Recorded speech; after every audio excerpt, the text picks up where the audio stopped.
On April 14th, 1969, Senator Bob Dole delivered his first floor speech.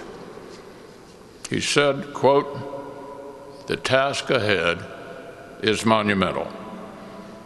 And this was before Bob knew he'd end up leading a conference of 53 senators.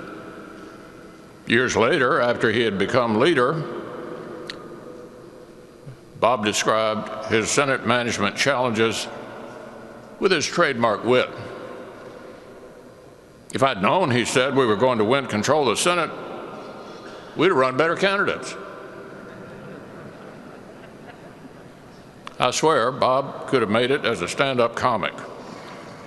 But in that maiden speech, Bob was earnest. He was already championing a signature cause, helping Americans with disabilities.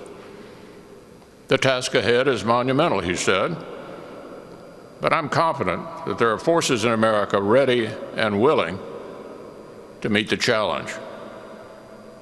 Bob Dole himself was certainly proof of that. That maiden speech came 24 years to the day after he sustained his combat wounds in Italy. Bob had already risen to a monumental task. He'd taken the fight to the Nazis, and he'd nearly paid for it with his life. Through all his decades in public service, Bob Dole knew exactly where he came from. A son of Dust Bowl hardship, who was laser-focused on food security and rural issues. A wounded warrior who spent decades carrying fellow veterans and Americans with disabilities on his shoulders. Bob was the last of the greatest generation to run for president, but he was never stuck in the past. His roots ran deep, but he was always looking to new horizons. From that first speech, through his years in leadership, through Bob's incredibly active retirement in name only, he built brighter futures for millions. Bob was blessed with long life to watch this legacy take effect. But that was no accident. Bob liked to joke that he planned for longevity by closely studying our most senior colleagues. He had a whole comedy routine about how he had tried to copy Strom Thurmond's eating habits.